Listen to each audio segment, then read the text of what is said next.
Okay, just opening up the greenhouses here this morning. These are the plants I want to get in here on Saturday.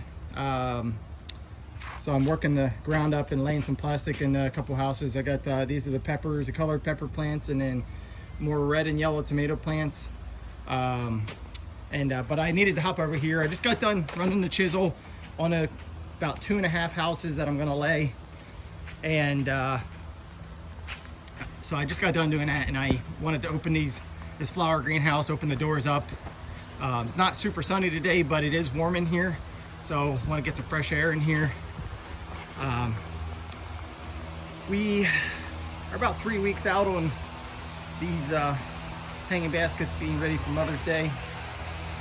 I think we have around about 1,200 of them this year that we put together, all different colors.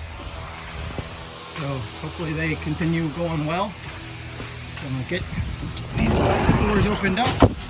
Yeah, and then I gotta hook up the tiller next and hook up the tiller, and then finally the little plastic layer, get that laid here so I can run water to everything, and then by a day or two here we can plant. I decided I'm actually going to open up the sides in this greenhouse too. Get a little bit extra air in here, and it's plenty warm in here, so whenever I get an opportunity to let air in the early spring like this, I do. It's really good to get the humidity out of the house. All these weeds are coming up on these edges too. I got to get these things out of here.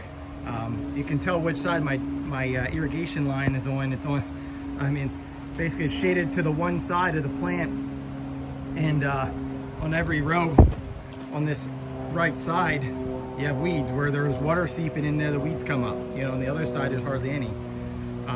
They just take advantage of that moisture and jump. So I'll have to take a little cultivator down through there and chop them up, and then try to pull the rest, I guess.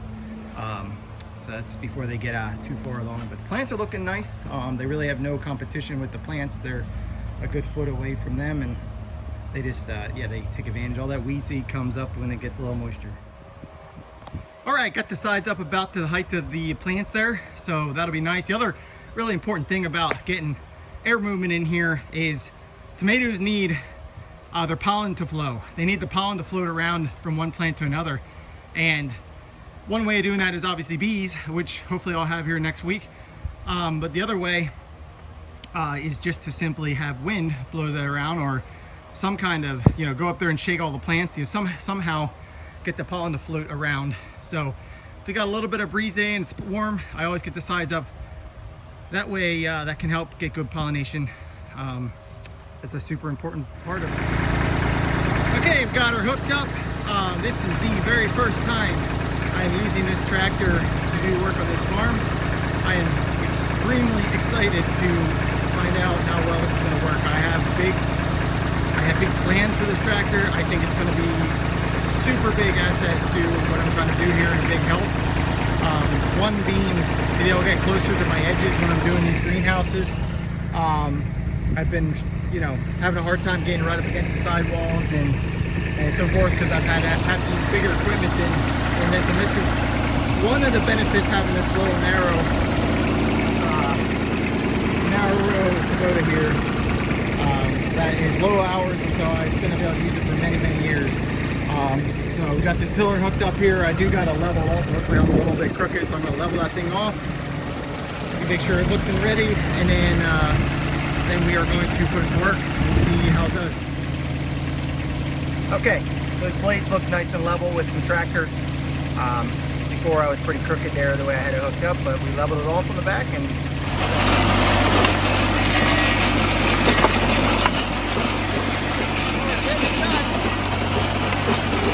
mini layer here that we're going to get operating, laying some skinny plastic basically. Alrighty, so we're starting to lay plastic here with this little Kabota, little 3-foot row. I got to put 6 rows in here. This is going to be a tomato house. Next house I got to do 7 rows. It's going to be a pepper house. I want 1 extra row in that house, but just thought I'd show this to you real quick. I wasn't 100% sure how well this would pull this. Sometimes depending on how things work, this can be hard to pull for smaller equipment, but This is a mini layer that I rent. I'd like to buy one at some point for this purpose, for in the greenhouse. A lot of guys will use this layer for strawberry rows also, because it's a narrow bed. It maybe makes like a 2-foot top up on top. It's 3-foot plastic, but it's about 2 foot of a plastic row, where normally in the field it's a 4-foot plastic and 3-foot row. So it just gives you a little narrower row. And in the greenhouse here with limited space, I do a single row in tomatoes, and then it allows me to get it in here easier with a smaller equipment. With the bigger layer, I wouldn't be able to get as many rows in here. And it's just, there's pipes and everything to worry about, and smaller equipment works easier. So this is a very simple machine. There's not a whole lot of moving pieces on this one. You have a 3-foot roll obviously here. Shovels in the front, shovels in the dirt, and then a little bed packer there in the middle. And then the wheels here will wrap the plastic around, and then the shovels in the back to cover. So pretty simple. I have drip here. This setup, you could run 2 drips, or I'm only using 1 for this setup here. If you're doing onions or something like that, you know, some people want 2 for different reasons. But so I have it flipped upside down so it's out of my way, and that's about it. So we're gonna get running. I got, like I said, 6 in this house to go, and we'll see how it goes here.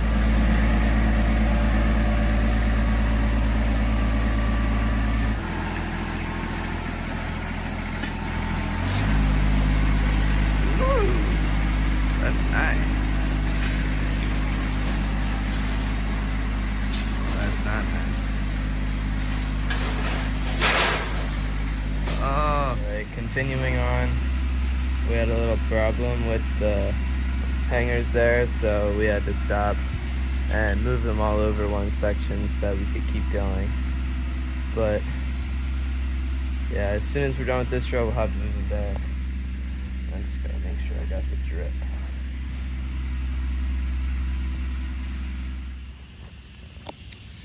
Okay, so we have all the plastic laid in this greenhouse.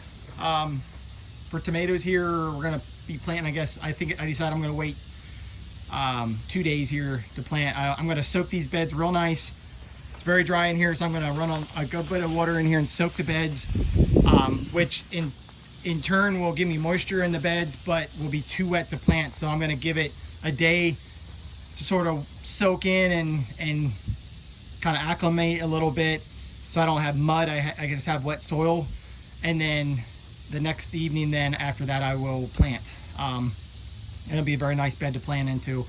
I've learned to wait that extra day. If I try to go through with my hole puncher too soon, I just like get mud in my hole puncher, and it's hard to get the plugs out, and you're planting in the mud. It's just not nice. So if I give that extra day, it just soaks in a little more.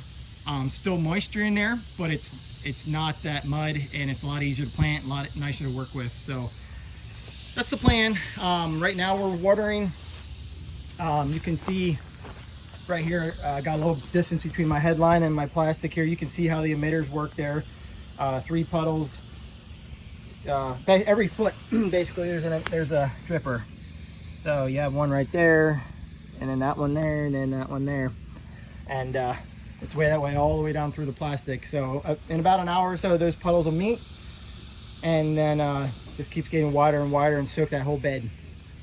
So if you're ever wondering how that works, that's what's happening under the plastic that you can't see.